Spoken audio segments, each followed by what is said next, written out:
April 9th, 1943. The Tunisian desert shimmered like a sea of molten brass under the punishing Sunday. In the shallow valley north of El Guettar, a column of exhausted German soldiers stumbled forward with their hands raised, rifles discarded in the dust behind them. The last remnants of the Afrika Korps men, once hailed as the invincible lions of the desert, now trudged silently under the watchful eyes of U.S. infantrymen. Among them was Obergefreiter Karl Hoffmann, 24 years old, his tan uniform caked with sand and sweat. For months he'd fought under Field Marshal Rommel, believing every word of the propaganda that had painted the Americans as crude, vengeful brutes. "They'll shoot you the moment you surrender," his sergeant had warned. But when the shooting stopped and the Americans advanced cautiously, Hoffmann was stunned by what followed. "Hands up!" barked a young lieutenant, his accent sharp, his M1 carbine slung carelessly across his chest. But instead of the gunfire Hoffmann expected, the Americans offered canteens of water. One even tossed a bar of chocolate to a wounded corporal. The German stared, too weak to catch it, and the bar landed in the dust. The American smiled faintly and gestured, "Go ahead. It's yours." By dusk, the prisoners were herded toward a collection point ringed with barbed wire and floodlights. Trucks waited to carry them to the coast. The Americans moved efficiently, calm, professional, almost detached.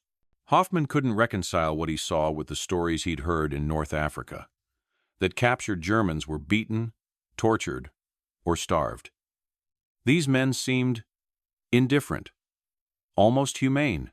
As the column passed a field kitchen, the smell of stew drifted through the air, meat, potatoes, onions. A scent so rich and warm that the prisoners involuntarily slowed their pace. Many hadn't eaten a full meal in days. A sergeant shouted, "Keep moving!" and they obeyed, though several glanced back longingly.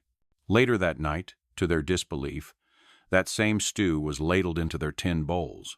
It wasn't much, just a ladle of hot broth and a chunk of bread, but compared to the maggot-riddled rations of the desert, it felt like a banquet. Hoffmann chewed slowly, staring at the American soldiers who patrolled beyond the wire.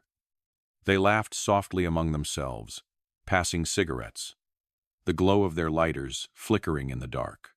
When an American corporal approached the fence, offering cigarettes through the wire, Hoffmann hesitated. Was it a trick? But the man smiled and said, "Lucky strike?" in a friendly tone. Tentatively, Hoffmann accepted one. They smoked together in silence, two enemies under the same stars. In that moment, something shifted, a small crack in the wall of fear built by years of propaganda. The following morning, trucks rumbled to life. The prisoners were loaded in rows, guarded but not abused. The Americans handed out water and told them they were being taken to the coast, then to a camp. "Camp?" Hoffmann whispered. "Where?" The answer came in a language he barely understood. America. The words struck like thunder. Across the convoy, murmurs rippled. America, the land of skyscrapers, movies, and jazz. For most of them, it was a mythical place, a world away from bombed-out cities and the endless desert. Yet within days, that myth would become reality. They boarded a Liberty ship under the blinding Mediterranean Sunday. The hold reeked of oil and sweat, but the guards brought them meals twice a day. Bread, meat, even fruit. Hoffmann couldn't believe it. Back home, his mother stood in bread lines. Here, his captors were feeding him better than the Wehrmacht had. As the ship crossed the Atlantic, a storm battered the vessel, sending waves crashing over the deck. Many prisoners prayed, others cursed. Hoffmann stared into the dark water, wondering what awaited him on the other side. Execution? Hard labor? Or something worse, humiliation? But when the fog cleared, and the Statue of Liberty appeared faintly in the distance, the prisoners fell silent. The symbol of everything they'd been taught to despise now loomed before them, magnificent and unbroken. The ship docked in New York Harbor. American soldiers stood in neat rows on the pier, watching. Some waved casually. The Germans were processed, searched, and then placed aboard trains heading south and west. The cars were clean, the seats cushioned, and when an American GI passed through offering sandwiches and coffee, Hoffman felt his confusion deepen. He glanced at his comrades. "This is America?" he murmured. One nodded, eyes wide. "Yes," another whispered. "And it seems we are the guests." As the train sped through green farmland and sunlit towns, the landscape looked nothing like the bombed ruins of Europe. Children waved from crossings, unaware that the men inside were their enemies. Farmers stood at fences, staring as the train rolled past. For Hoffman, it felt like entering another world, one built not on fear or ideology, but abundance. The propaganda machine back home had promised that America was collapsing under chaos and crime. Yet here was proof to the contrary. By the time the train reached the heart of Texas, the men were quiet, thoughtful, and uncertain of everything they thought they knew. When the doors opened at last, dry heat poured in, and beyond the fence line, neat rows of wooden barracks stretched under a wide blue sky. A sign read, "Camp Hearn, Texas, U.S. Army Prisoner of War Camp." Carl Hoffman stepped down onto the gravel and squinted at the camp ahead. A faint smell of coffee hung in the air. Somewhere, a gramophone was playing swing music. Whatever awaited him here, he realized, it was nothing like what Berlin had told him to expect. The morning sun over central Texas shimmered across the endless plains as the column of German prisoners was marched through the gate. Dust rose around their boots, mingling with the dry heat that pressed against their skin. Ahead, beyond the barbed wire, stood a sight that made many of them blink in disbelief. Neat rows of whitewashed barracks, a tall water tower gleaming in the light, and an American flag fluttering lazily in the breeze. Camp Hearn, once a quiet patch of farmland, had been transformed into a miniature city of order and efficiency. Watchtowers marked each corner, but the soldiers inside them looked relaxed, leaning against their rifles as if guarding guests rather than enemies. The air buzzed with activity. Carpenters hammering, cooks shouting orders, a jeep backfiring near the mess hall. Obergefreiter Carl Hoffman inhaled deeply, taking in the smell of something cooking, bacon maybe, or coffee. It seemed impossible. Just weeks earlier, he had been eating cold tinned rations in a hole in the Tunisian desert. Now, American soldiers were cooking breakfast. A sergeant in a crisp uniform shouted instructions through a megaphone. "Form up, single file. You'll be processed, assigned bunks, and issued clothes." His tone was firm, but not cruel. As the Germans shuffled forward, they were photographed, fingerprinted, and asked their ranks. A military doctor checked their eyes and teeth. Another measured their height and weight, jotting notes on a clipboard. When Hoffman stepped forward, the American medic smiled slightly. "You boys got too much sun in Africa," he said. Then, glancing at the blistered skin on Carl's neck, he handed him a small tin. "Ointment. For the burn." Hoffman hesitated. The gesture felt unreal. "Danky," he murmured. The medic just nodded and moved on. Inside the barracks, rows of iron bunk beds lined the walls. Each man received a mattress, sheets, and a blanket, clean, if rough. Overhead, ceiling fans spun lazily. A few prisoners exchanged wary glances. "This can't be real," muttered one, staring at the bedding. "They must be showing us this before the real camp." Outside, loudspeakers crackled to life. An American voice announced the day's schedule: breakfast, orientation, and then work assignments. In the mess hall, the line moved briskly. Prisoners filed past long tables where American cooks ladled generous portions of scrambled eggs, toast, potatoes, and fruit. The smell alone made some of the Germans dizzy. When Hoffman reached the counter, he stared down at his tray in disbelief. "Eggs? And oranges?" he whispered. The cook grinned. "Eat up, buddy. Plenty more where that came from." He sat down with his comrades, fork in hand, and looked around. Hundreds of German soldiers, men who had fought across North Africa, were eating heartily, laughing softly, even joking. At one table, a group sang a marching tune under their breath, tapping their spoons against the trays.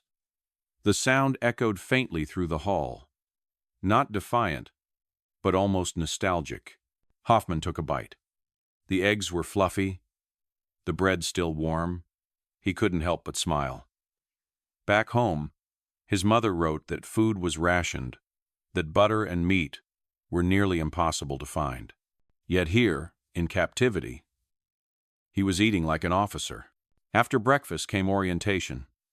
An American lieutenant, flanked by 2 guards, stood before the assembled prisoners. His voice carried through the dry air. "You are now prisoners of the United States Army," he said. "You will be treated in accordance with the Geneva Convention. You will not be harmed. You will not be starved, and you will not be humiliated. You will work. You will live. And when this war is over, you will go home." A murmur ran through the crowd. The words felt almost sacred, a promise of humanity in a time of madness. Hoffman glanced at his friend, Unteroffizier Becker, who whispered, "They speak as if we are equals." Later that afternoon, the prisoners were shown around the camp. There was a recreation field with a soccer goal, a small library filled with donated books, even a chapel. Some Americans had built a makeshift stage where bands occasionally performed. "You'll have access to classes, sports, and correspondence with home," a sergeant explained. "No weapons, no escape attempts, and you'll find this a comfortable place." It was more than comfortable. It was surreal. That evening, as the sun dipped below the horizon, the prisoners gathered outside. Crickets chirped in the grass. Somewhere, a radio played swing music from a nearby guard shack, Benny Goodman's clarinet, drifting through the warm night air. A few Germans smiled despite themselves. Becker chuckled softly. "You know," he said, "if the Führer could see this, he'd lose his mind." Hoffman laughed, a sound that felt foreign after months of fear. "Maybe he already has." They stood there a long time, smoking cigarettes that an American guard had tossed them earlier. The guard waved once, friendly but watchful. Inside the barracks, a group of prisoners began quietly organizing. They wanted to build something, perhaps a theater or a small orchestra. A few men had salvaged instruments from the camp storehouse: a violin, a clarinet, even a battered accordion. The Americans didn't stop them. Instead, they brought extra wood for benches. For the first time since capture, Hoffman felt something like peace. He wasn't free. Not really. But neither was he in hell. He lay in his bunk that night, staring up at the ceiling fan turning lazily above him, and wondered what his father would think.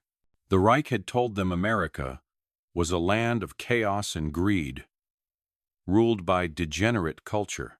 Yet here, under the American flag, he had seen more fairness, more discipline, and more mercy than in the empire he'd sworn to defend. And the food that feast still lingered in his mind. Perhaps, he thought drowsily, we were wrong about everything. Dawn broke over Camp Hearn with a faint pink glow, the air already thick with the scent of frying bacon and freshly brewed coffee. The prisoners stirred awake to the sound of a bugle echoing across the compound. For many of them, the smell alone felt like a dream-warm food. Real food. A small mercy that still felt unearned. Inside the mess hall, the morning light poured through open windows as hundreds of German prisoners shuffled into line. Steam rose from metal trays filled with oatmeal, buttered toast, and even canned peaches. Coffee, real American coffee, was poured freely from large aluminum urns. The Germans whispered among themselves, unsure if this generosity was real or some strange experiment.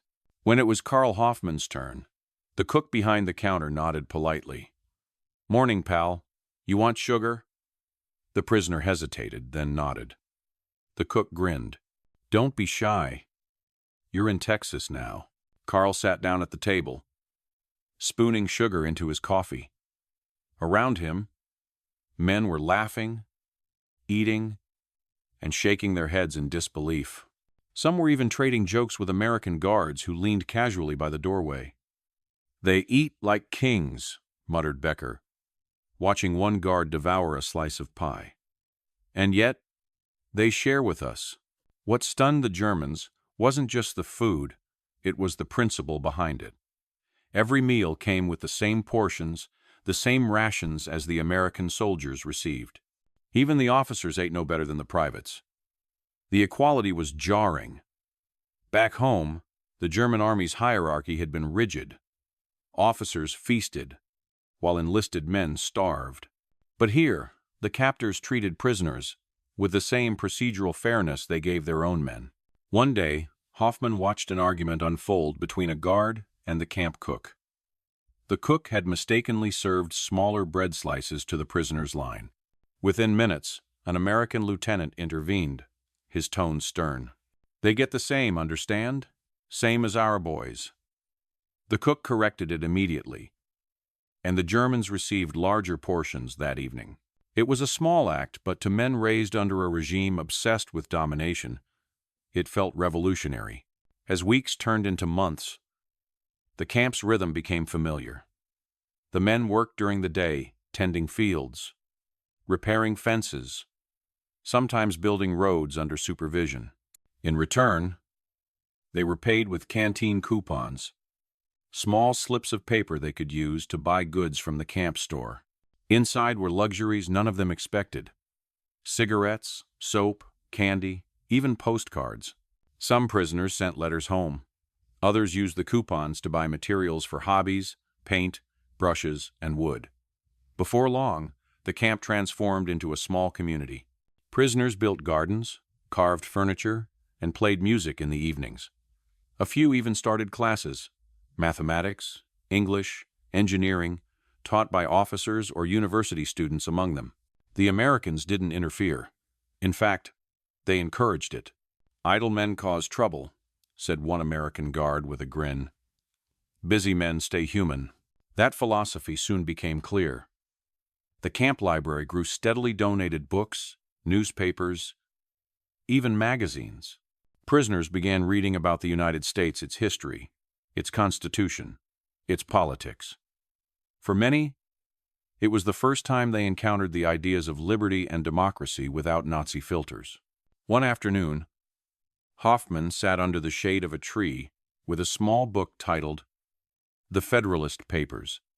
His English was poor, but a fellow prisoner translated. "It says here, the government serves the people, not the other way around." Hoffmann frowned. "That cannot be true. Governments command. People obey." "Not here," his friend replied quietly. "Here, the people decide who commands." That thought haunted Hoffmann long after the conversation ended. At night, when the camp lights dimmed and the crickets filled the silence, he would lie awake, staring at the ceiling, wondering what this freedom meant, and why his enemies seemed to embody it more genuinely than his homeland ever had. Meanwhile, American guards and local townsfolk began to notice something remarkable. The Germans behaved less like prisoners and more like disciplined guests. Escape attempts were rare, and fights almost non-existent. When small incidents did occur, they were resolved quickly. The transformation spread beyond the camp fences.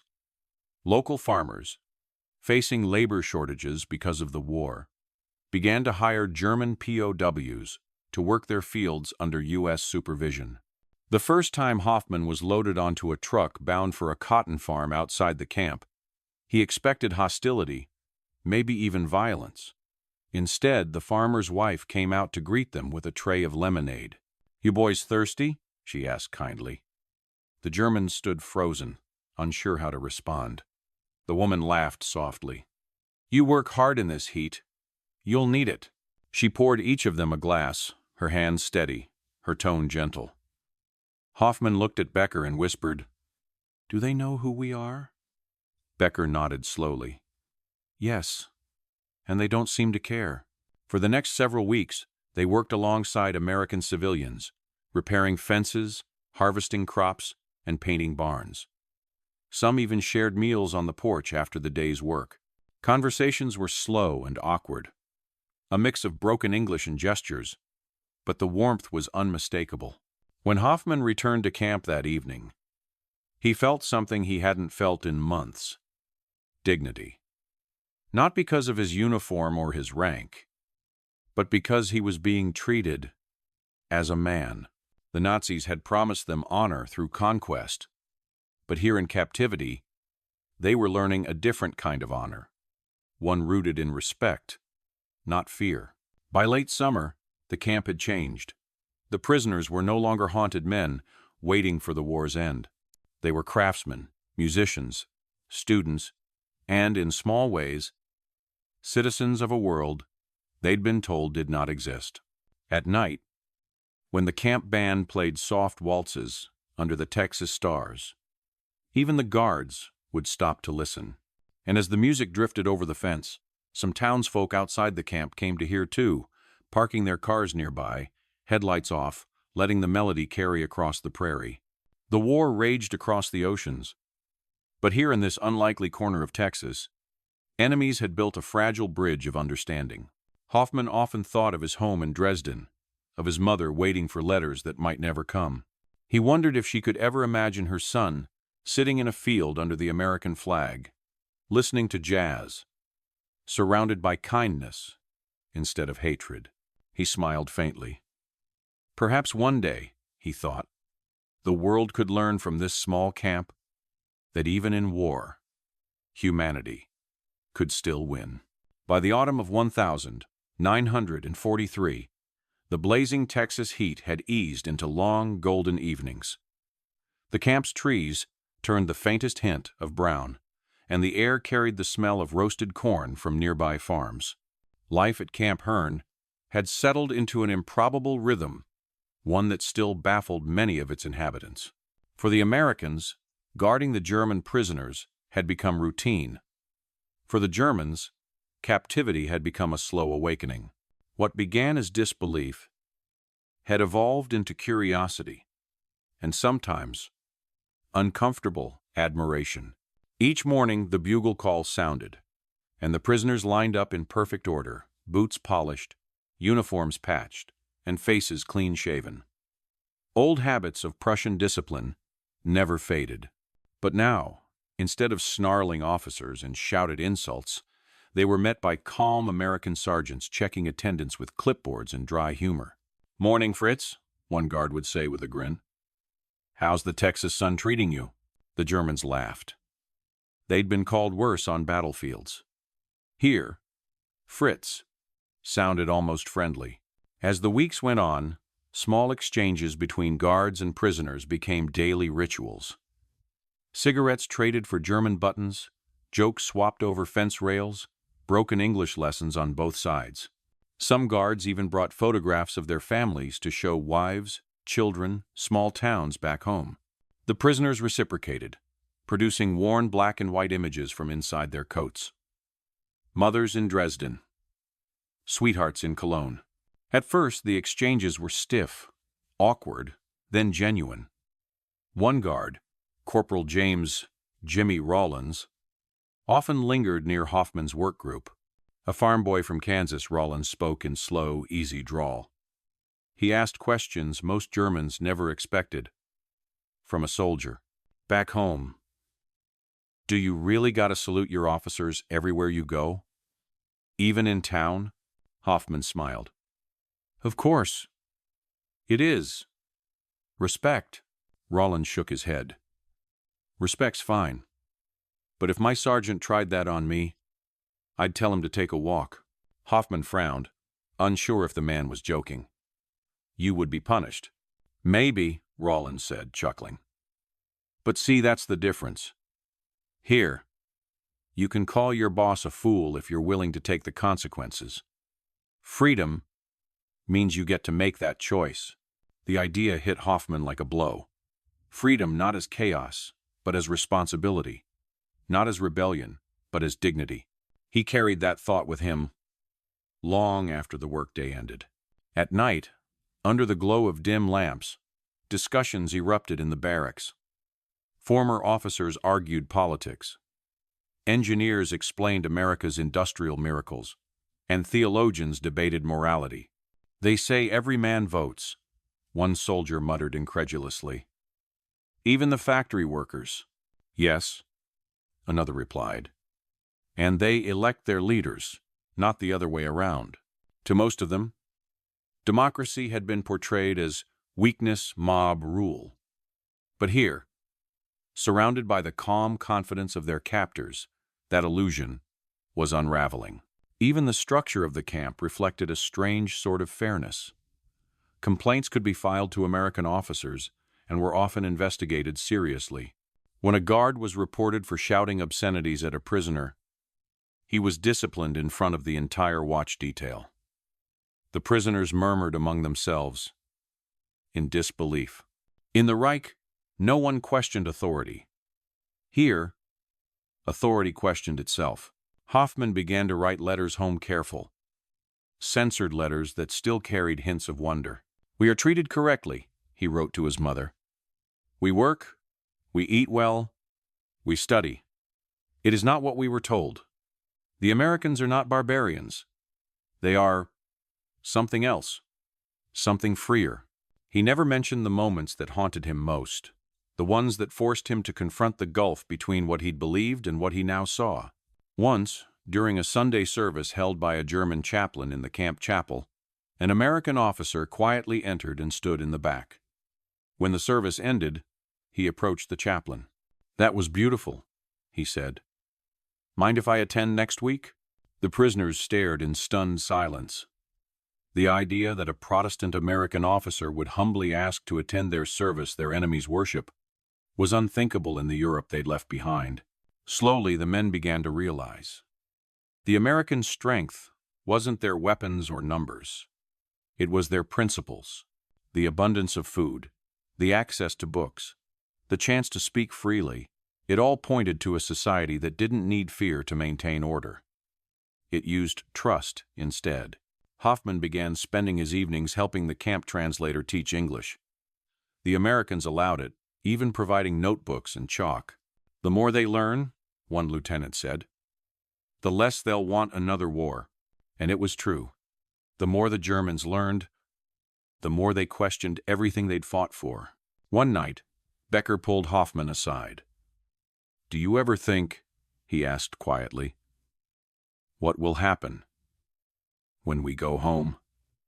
After seeing all this, Hoffman nodded slowly. Yes, we will not fit anymore. He looked through the barracks window toward the watchtower, silhouetted against the sunset. The guard inside was whistling some cheerful American tune that floated through the warm air.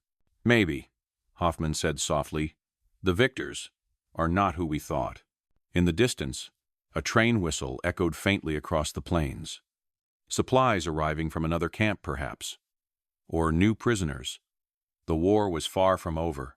Yet here, behind wire and guards, something was quietly ending the myth of Nazi superiority, undone, not by bombs, but by bacon, books, and fairness. The prisoners had come expecting cruelty and found civilization. They had come armed with hate and found humanity. And as winter approached, Camp Hearn would test that transformation in ways none of them expected, when war news from home would bring both grief and clarity to men who no longer knew which world they belonged to. By December 1943, the first cold winds swept across the Texas plains. The dry grass bent low under a gray sky, and a sense of unease began to creep into Camp Hearn. Christmas was approaching a strange thought for men who had been torn from their country, their families, and everything they'd known. The war was far away now, oceans away. But its shadow reached even here, in letters that trickled in through the Red Cross. Each envelope, marked with censors' stamps and smudged fingerprints, carried pieces of another world, a world unraveling. One morning, Hoffman's name was called during mail distribution. The American clerk, a middle-aged sergeant with a soft drawl, handed him a thin, yellowed envelope. "Germany," he said simply. "Looks like it took the long way round." Hoffman turned it over in his hands, recognizing his mother's handwriting immediately. His heart pounded. It had been almost 6 months since her last letter. He sat on his bunk, tore it open carefully, and began to read. "My dear Carl, the days grow colder, and the nights are long. Our city has changed. There are holes where the houses once stood. We no longer hear church bells, only sirens. The ration cards buy almost nothing now. Bread is thin, and there is talk that butter may disappear altogether. But we are alive, and that is enough. Do not worry for me. I have joined the women who sew uniforms. We work in the basement now because of the air raids. I think of you every day and pray that you are warm and that the Americans treat you fairly." "Do they?" Hoffman stopped reading for a moment, his throat tightening. He looked around at the barracks, clean, heated, bright with morning light. His tray from breakfast still sat on the table. Eggs, fruit, and bread thick with butter. "Do they treat you fairly?" He folded the letter against his chest and whispered, "Too fairly." Other prisoners received letters, too. Becker got one from his wife in Bremen. It was short and cryptic. She wrote that the city was half destroyed, that their apartment had been flattened. She and their baby were living with her sister in the countryside. "I hope you are not cold," she wrote. "Here, we burn furniture for warmth." That night, the barracks were unusually quiet. Men sat hunched over their bunks, reading, staring, or simply holding the paper as if afraid it would dissolve. The laughter and music that usually filled the evenings faded into silence. The contrast was unbearable: full plates and empty cities, warm beds and bombed homes. The Germans had once believed in the Reich's invincibility. Now, the letters told another story. Shortages, air raids, fear. The Allies were advancing in Italy. The Russians were pushing west. And, in every paragraph, the certainty of victory was gone. For the first time, the prisoners felt not like captured soldiers, but like survivors of something collapsing beyond their reach. A few days later, the American camp commandant noticed the somber mood and ordered an extra allowance for Christmas, a small gesture of compassion. The prisoners received turkeys, fresh bread, and even small tins of cookies labeled U.S. Army Rations, Holiday Edition. In the mess hall, the Germans decorated a pine branch with paper ornaments and bits of colored cloth. A few men built a crude nativity scene out of scrap wood. That evening, as dusk fell, the camp band began to play. They started softly with Stille Nacht. The notes rose into the cool air, trembling and pure. Guards gathered outside the hall to listen. Some sang along quietly, the words familiar even to them. Silent night, holy night. By the second verse, the entire hall joined in. Even the Americans at the door hummed along. Hoffman stood near the back, his eyes glistening. He thought of his mother's letter, of the sirens over Dresden, of the ruins she had described. And yet, here in captivity, surrounded by supposed enemies, he was singing in peace. After the song ended, the American lieutenant in charge stepped forward. He spoke haltingly, his German rough but sincere. "From all of us, Merry Christmas. You are soldiers, we are soldiers. But tonight, we are men." Applause filled the hall. It wasn't loud or triumphant. It was grateful. That night, The guards left extra food in the barracks. Bread, butter, even coffee. The men stayed up late, telling stories of home, pretending just for a few hours that the world was still whole.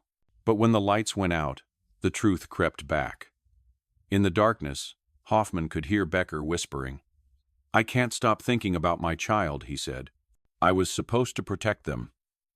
Instead, I'm here." Hoffman didn't answer. He couldn't. He stared at the ceiling fan, spinning slowly, its rhythm merging with the sound of distant wind. The letters had done what no battle could. They pierced the armor of ideology. The prisoners began to see their war for what it truly was. Not a grand crusade, but a tragedy. Days later, news spread that Allied bombers had struck Berlin again. Hundreds dead. Factories in ruins. The radio in the guard's office crackled with reports, and the Germans, though not allowed inside, listened through the walls. Some wept quietly. The camp priest held a small service the next Sunday. His voice trembled as he spoke. "Perhaps God brings us here," he said softly, "so that we might learn peace, while the world forgets it." The room was silent. Even the guards bowed their heads. Afterward, Hoffman lingered outside, staring at the sunset bleeding red across the Texas sky. "Peace," he whispered. "Perhaps this is where it begins, even if none of us live to see it." He didn't know then that the war would drag on for nearly 2 more years, or that the home he dreamed of returning to would soon be reduced to ash. But for now, for one fleeting winter, Camp Hearn became something no one expected. A place where enemies shared letters, meals, and hope. And in that fragile space, the seeds of something greater were quietly sown, the beginning of reconciliation, born in captivity. By spring of 1944, the bluebonnets had returned to the fields around Camp Hearn, their petals rippling in the breeze like tiny fragments of sky. The land was alive again. But within the camp fences, the mood had shifted. The letters from home now carried heavier truths, stories of bombings, hunger, and sons who would never return. Rumors traveled faster than mail. The latest Red Cross bulletin posted in the recreation hall confirmed what many feared. Allied troops were advancing across Italy, and in the east, the Red Army had taken back much of Ukraine. Soon, whispers filled the barracks, "The Reich is retreating." The men gathered in tight groups at night, speaking quietly in corners. For years, they had been taught that Germany could not lose. Yet every report, every faded photograph that arrived from home, told them otherwise. One afternoon, while painting a fence outside the perimeter, Hoffman overheard 2 guards talking near the jeep. "Big invasion coming soon," one said, tapping his cigarette. "They're massing in England. Won't be long now." "Who?" The other nodded. "When it starts, it'll be the end game. Those fellas inside that wire, they'll find out soon enough their war's already lost." Hoffman's brush slowed. The end game. The words echoed in his head like a drum beat. That evening, he and Becker sat under the watchtower, sharing the last of their cigarettes. The sun bled into the horizon, painting the sky a deep crimson. "It feels strange," Becker said quietly, "to know your country is dying while you're safe." Hoffman nodded. "Safe with the enemy." Becker gave a bitter smile. "They call this a prisoner camp. But tell me, Carl, when was the last time we were freer than this?" Hoffman didn't answer. He knew what his friend meant. The wire no longer felt like a prison. It felt like protection, a barrier between them and a collapsing world. Life continued with its strange duality: discipline and leisure, captivity and choice. The camp orchestra had grown into a full ensemble: violins, brass, percussion. They rehearsed every weekend in the recreation hall. and the Americans often gathered outside to listen.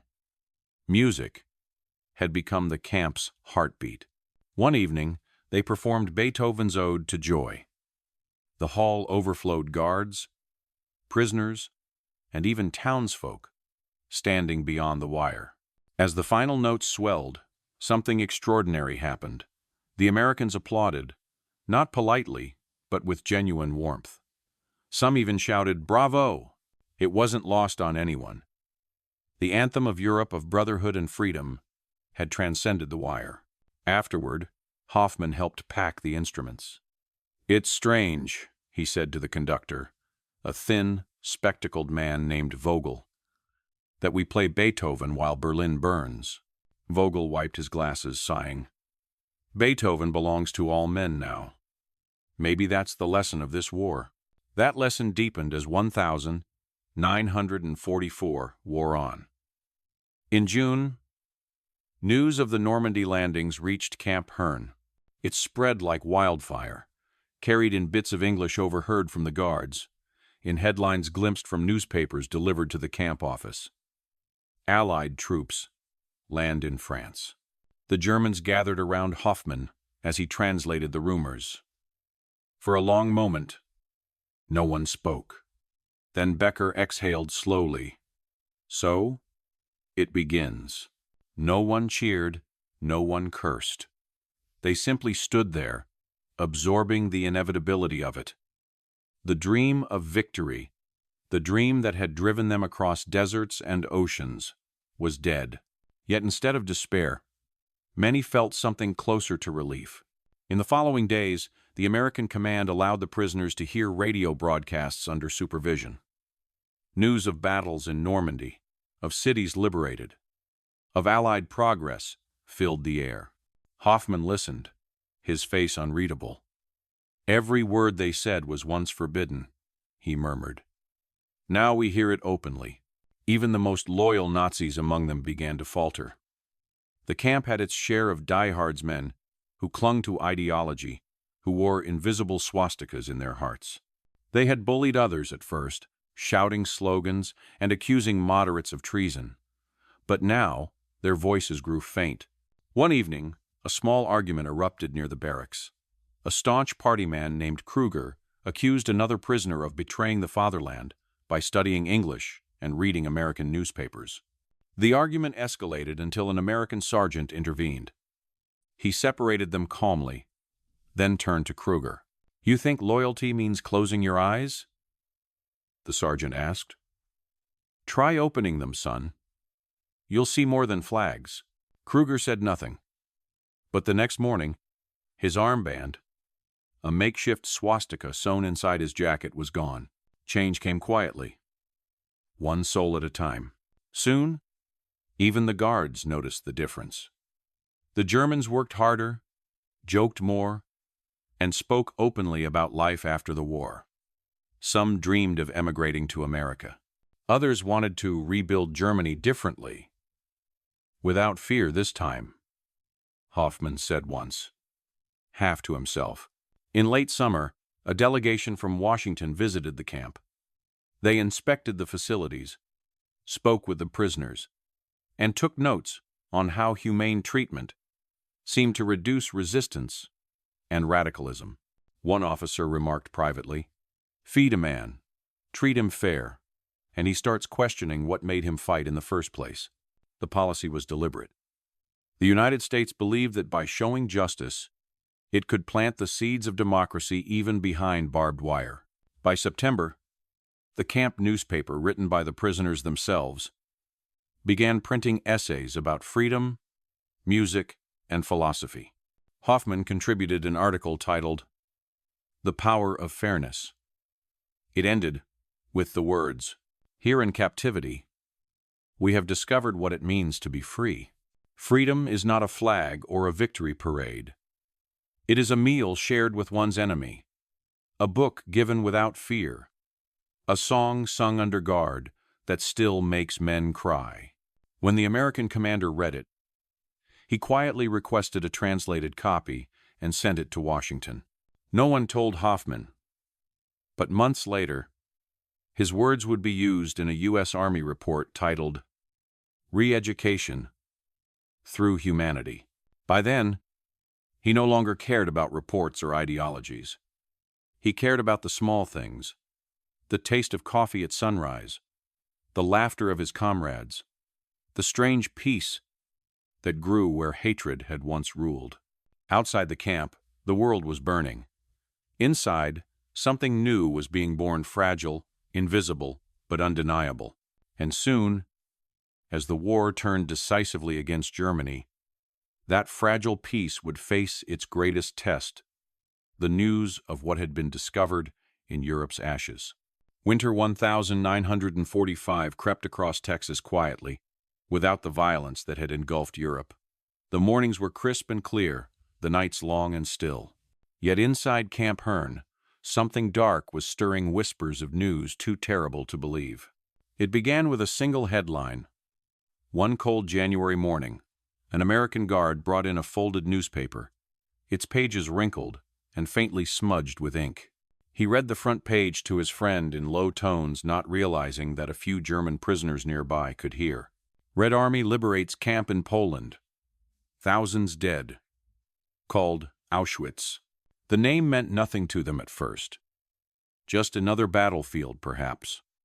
Another front collapsing under Soviet advance. But as the weeks went by, more reports came in English, then translated in halting German. The Americans didn't gloat. They read the papers solemnly, their faces hard. And then the details emerged. Starvation, gas chambers, piles of bodies. Hoffman was in the library when Becker came running. Clutching a torn newspaper, someone had passed him. "Carl, look," he whispered, his voice trembling. The page bore black and white photographs, grainy, almost surreal. Skeletal figures, hollow eyes, a mountain of shoes. At first, Hoffman thought it was propaganda, some exaggerated story to break their spirits. But the Americans didn't smirk or celebrate. They were grim, quiet. The commandant himself stood before the assembled prisoners that evening, his expression solemn. "Gentlemen," he said, "you will soon hear things about your country. Horrible things. You may not believe them. I wouldn't, if I hadn't seen the photographs myself. But they are true." Yind. No one spoke. The next day, the camp radio, which had once played swing music and news bulletins, broadcast excerpts from President Roosevelt's statement, condemning the Nazi concentration camps. The translator's voice faltered as he read, "Indisputable evidence of mass murder, starvation, and systematic extermination." Hoffman sat frozen, his coffee growing cold in his hands. Around him, men stared at the ground. One whispered, "Lies. It must be lies." Another muttered, "No, not all lies. Not all. Not all." Becker slammed his fist on the table. "We fought for Germany, not for monsters." But even as he shouted, his voice broke. Days passed. The camp felt hollow, its routines mechanical. The music stopped. Even the guards, sensing the prisoners' shock, grew gentler in tone. "You boys didn't build those camps," one of them said softly to Hoffman. "But you ought to know what your leaders did." At night, the barracks buzzed with debate, disbelief, anger, guilt. Some refused to accept it. Others broke down completely. The once proud veterans who had marched under the swastika now sat silently, heads in hands. Hoffman could not sleep. He stared at the ceiling fan, remembering every moment of his capture, every kind gesture from the Americans, the cigarettes, the coffee, the fairness. And he thought of the nameless dead in those photographs. It felt like betrayal, not by the Americans, but by his own nation. The propaganda had told them that Germany fought for order, for culture, for civilization. But what civilization buried children in pits? What honor was left in a Reich built on murder? One evening he walked alone along the inner fence, where the barbed wire shimmered faintly in the moonlight. The guard in the tower called down. "Everything all right, Carl?" Hoffman looked up. It was Rollins, the Kansas farm boy who'd become a friend. "Yes," Hoffman replied after a moment. "I just wanted to see the stars." Rollins nodded. "Same stars shine over home." Hoffman hesitated. "And over graves." For a long time, they said nothing. The night hummed softly with wind and distant crickets. When he returned to his barracks, Becker sat at the table with his head in his hands. "My brother served in Poland," he whispered. "If it's true, if he saw, what does that make us?" Hoffman didn't answer. He simply sat beside him. Two men, stripped of certainty, wrapped in the silence of a truth too heavy to bear. A week later, the camp chaplain held a service. The hall was packed guards, prisoners, officers, all standing shoulder to shoulder. The chaplain read quietly from the Psalms. "Truth shall spring out of the earth, and righteousness shall look down from heaven." When he finished, no one applauded. No one moved. Hoffman felt tears on his face before he realized he was crying. For the first time in years, he wasn't crying for himself, or even for Germany. He was crying for the people they'd never met and never saved. That spring, as Allied forces pushed into Germany and the Third Reich began to crumble, the camp received the official news: Hitler was dead. Berlin had fallen. The war was over. The announcement came on May 8th, 1945 Victory in Europe Day. The American flag flew at half-mast in memory of the fallen, while prisoners gathered silently in the yard. Some wept openly. Others simply stood in shock. Hoffman looked toward the flag, the stars and stripes rippling gently in the warm wind. He thought about all the contradictions that had defined his captivity. The enemy who fed him, the captors who taught him freedom, the victors who mourned even their foes. That night, the camp band played again, not marches or anthems, but something gentle, something new. They played "Amazing Grace." The melody drifted through the barbed wire, across the dark fields, into the open Texas night. And for the first time, the prisoners sang in English. When the song ended, Hoffman whispered, "Maybe this is what victory really means." Becker nodded. "Not conquering others, but conquering ourselves." The guards didn't stop them. Some even joined in. For in that quiet, under the same stars that had watched them fight and fall, something miraculous happened. The war ended not just in Europe, but in their hearts. They were no longer enemies. They were men, weary, guilty, and free. Summer 1945. The war was finally over. The guns were silent, the flags lowered, the newsprint still wet with headlines: "Germany surrenders." At Camp Hearn, the transformation was immediate yet strangely subdued. The guards no longer patrolled with rifles at the ready. The gates stood open in the daylight.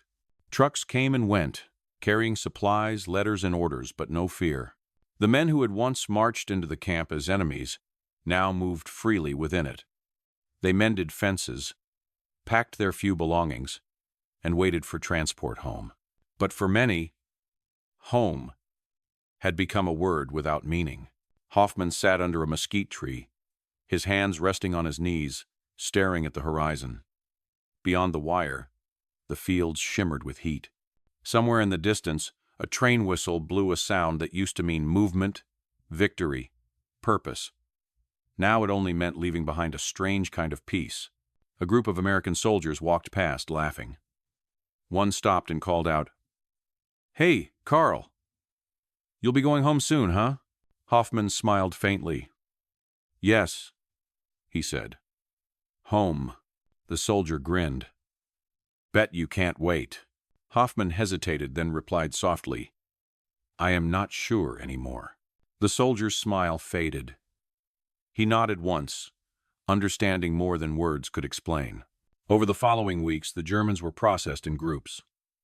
Each received a small card, stamped repatriation, and a new uniform plain, without insignia. They were given rations for the journey, a packet of documents, and one last meal in the mess hall. That final feast felt almost ceremonial. The cooks served roast beef, potatoes, and apple pie. The same music that had once been forbidden now played over the loudspeaker. Soft jazz, lazy, and free. When the meal ended, the American commandant stood before them. "Men," he said, "the war is over. You will return to your country and your families. But remember what you have seen here. Take it with you. Build something better." He paused, scanning the faces before him. Faces that had once been filled with suspicion, now marked by quiet reflection.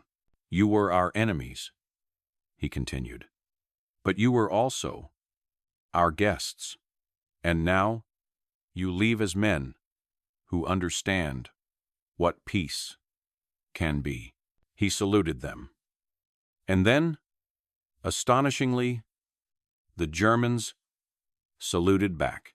The next morning, trucks lined up outside the camp gates. The prisoners climbed aboard in silence. Becker sat beside Hoffman, a small bag at his feet. "I don't even know what's left of Bremen," he murmured. "But I suppose we'll rebuild." Hoffman nodded.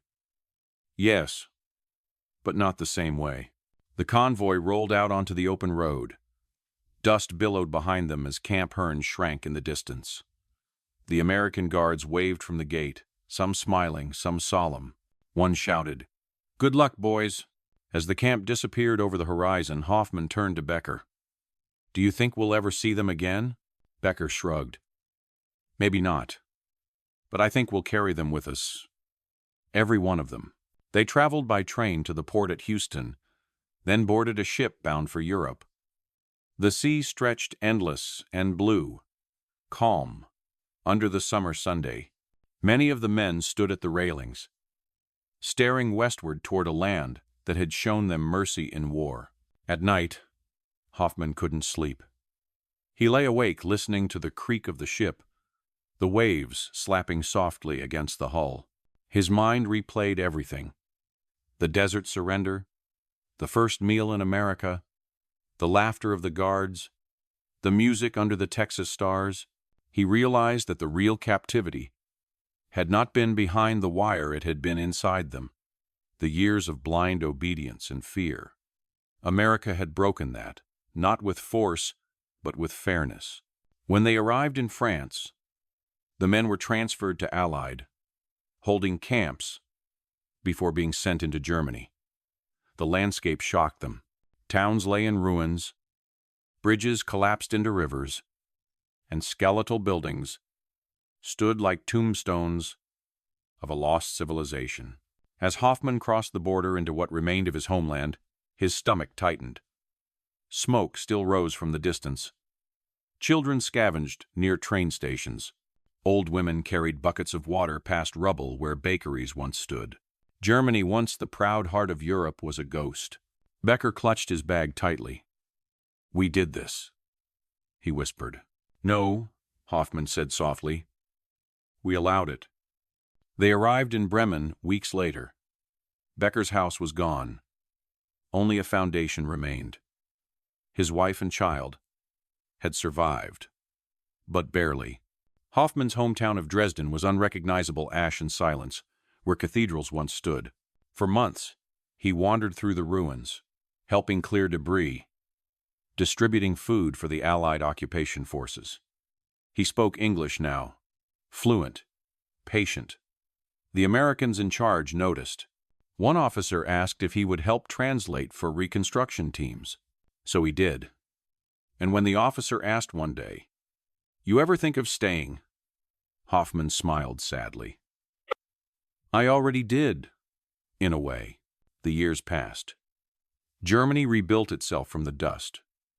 Hoffman became a teacher of languages, of history, of lessons no book could fully hold.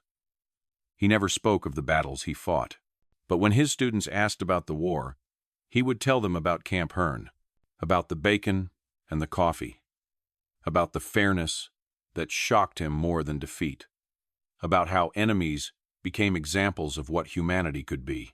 He kept one memento from those years, a small photograph taken in 1945, just before repatriation. It showed him, Becker, and two American guards standing shoulder to shoulder, smiling awkwardly in the Texas Sunday.